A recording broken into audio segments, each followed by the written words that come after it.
जसप्रीत कौर। मैं इस वक्त मौजूद हूँ द्वारका चौपाटी में। द्वारका देवभूमि है और चक्रवात से जुड़ा अपडेट मैं आपको बता दूं कि बिपरजॉय जो कि कल टकराने वाला है, लेकिन बड़ी जानकारी ये मिल रही है इस वक्त की। सबसे बड़ी खबर ये है कि तूफान गुजरात के तट से महज 140 किलोमीटर की दूरी पर है, यानी कि जो अब डिस्टेंस है वो बेहद कम हो चुकी है और तूफान का असर दिखना भी शुरू हो चुका है।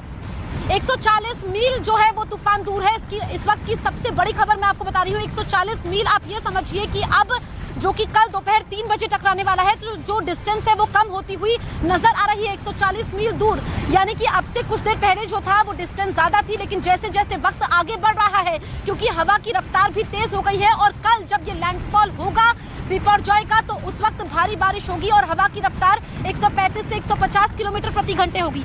आप ये समझिए, ये द्वारका चौपाटी इसे कहा जाता है। यहाँ से वो जो पीछे है वो सूर्य नारायण मंदिर है, ये भी एक रास्ता है, लेकिन अभी ये वीरान है, क्योंकि मेरे सहयोगी विकास आपको तस्वीरें दिखाएंगे किस तरीके से लहरों ने विकराल रूप धारण करना शुरू कर दिया है।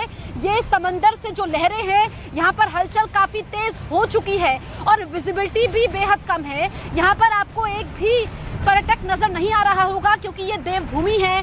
यहाँ पर बड़ी तादाद में पर्यटक पहुँचते हैं। पुलिस यहाँ पर लगातार गश्त कर रही है। जो भी एक दो लोग नजर आते हैं उनको समझाते हुए कि यहाँ पर रहना खतरे से खाली नहीं होगा। मेरे सहयोगी विकास, आप इस तरफ की तस्वीरें दिखाइए। आप अंदाजा लगा सकते हैं कि जो तूफान कल दस्तक देने वाला है, उसके बाद यहाँ पर मंजर क्या होगा, ये आप देखेंगे कि किस तरीके से यहाँ पर लहरों ने विकराल रूप धारण करना शुरू कर दिया है। ये द्वारका चौपाटी में भी, यहाँ पर भी ये डेंजर का बोर्ड लगा हुआ है। जहाँ पर भी आप जाएंगे इस तरीके से बोर्ड लगा हुआ है और ये जो सीढ़ियाँ हैं, ये सीढ़ियाँ नीचे तक जाती है, यानी कि जो पर्यटक यहाँ पर आते थे वो जाते थे, लेकिन लहरें देखिए कैसे सब कुछ लील लेने पर उतारू है। और जैसा कि ये सबसे खतरनाक तूफान बताया जा रहा है, ऐसे में हमारे सहयोगी ग्राउंड जीरो पर मौजूद है। जावेद के पास हम चलते हैं। जावेद मानवी में मौजूद है।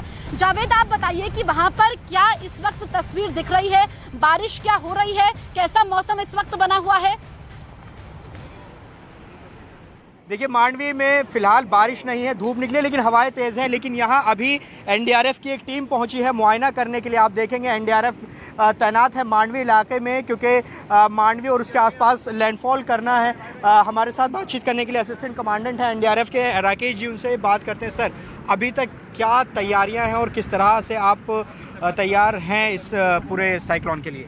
अभी तक प्री साइक्लोन की जो तैयारियां वो लगभग कर ली चुकी हैं। जो लोलन एरियाज़ में या जो अफेक्टेड एरियाज़, जो बहुत प्रोबेबल अफेक्टेड एरियाज़ होने वाले हैं, उनमें से लोगों को इवेक्यूएट कर दिया जा चुका है। उनको अवेयरनेस दी जा रही है कि अगर साइक्लोन हिट करता है तो उस समय क्या कार्रवाई करनी है, इस तरह की कार्रवाई की जा रही है। सर, कितने लोगों को इवैक्यूएट किया है और इसका जो ग्रेविटी है, बता रहे हैं कि बहुत बड़ा तूफान है, क्या आशंका है और आपको क्या इनपुट है सर इसके बारे में? बिल्कुल, बहुत बड़ा तूफान है, आपने बिल्कुल सही बोला। जो लैंडफॉल है उसमें 120 से लेकर 150 तक का स्पीड का किलोमीटर पर आवर का बताया गया है। हो सकता है ऊपर नीचे भी हो। और इंटेंसिटी, जो मेन इंटेंसिटी है वो मांडवी से लेकर वेस्टर्न की तरफ ज़्यादा है। हो सकता है कि लास्ट मोमेंट में साइक्लोन कहीं और कर जाए आगे पीछे थोड़ा सा।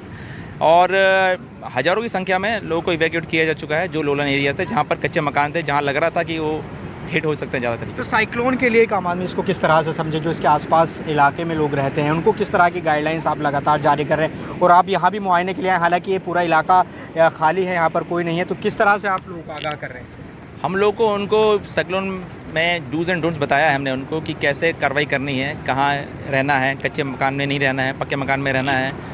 जो साइक्लोन हिट का टाइम है उसमें बिल्कुल भी बाहर नहीं निकलना है। अपना राशन पानी जो 2-3 दिन का है, जो स्टॉक कर सकते हैं वो करें। बाकी जो शेल्टर्स होम्स हैं उनके लिए ऑलरेडी प्रोवाइड कर दिया गया है। तो इस तरीके के और भी जो डूज एंड हम सबको उनको बताया है। सर, यहाँ आसपास हमने देखा कच्चे मकान बहुत हैं, उनको सबसे ज़्यादा खतरा है। बिल्कुल, वहाँ जो कच्चे मकान है उनको तो बिल्कुल ही लोगों को दी जा रही है और ऐसे में सुरक्षा के भी पुख्ता इंतजाम यहाँ के किए गए हैं। लेकिन इसके साथ ही आपको ये बता दें कि तूफान बिपरजॉय के खतरे को देखते हुए केंद्रीय बचाव दल की एजेंसियां तूफान के मूवमेंट पर लगातार नजर बनाए हुए हैं। आपको एक तस्वीर दिखाते हैं जब समंदर के बीचों बीच तूफान को लेकर जानकारी जुटाई गई। यह तस्वीर द्वारका के ओखा की बताई जा रही है। तस्वीर के जरिए आप ये देख सकते हैं कि किस हालात में तूफान पर नजर रखी जा रही है। ये इस वक्त जो आप तस्वीर देख रहे हैं, इसे दरअसल इसका मूवमेंट अभी समंदर के बीचों बीच है और इसी के जरिए हम तूफान की गतिविधि पे या उसके मूवमेंट पे, उसकी रफ्तार पे निगाह बनाए हुए हैं इसके जरिए।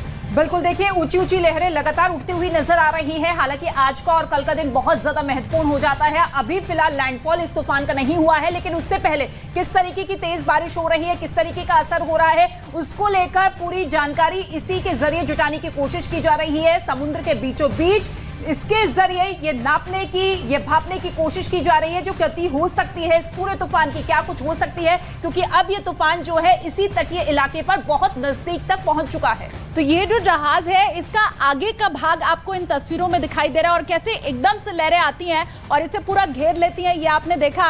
अभी तक जो तटीय इलाके हैं, जो तट है, वहां से खबरें आप तक और तस्वीर हमारे सहयोगी पहुंचा रहे थे। ये बीचों बीच समुद्र के क्या चल रहा है, कैसे नजर रखी जा रही है, वो भी हमने आपको दिखाया। जसप्रीत का एक बार फिर से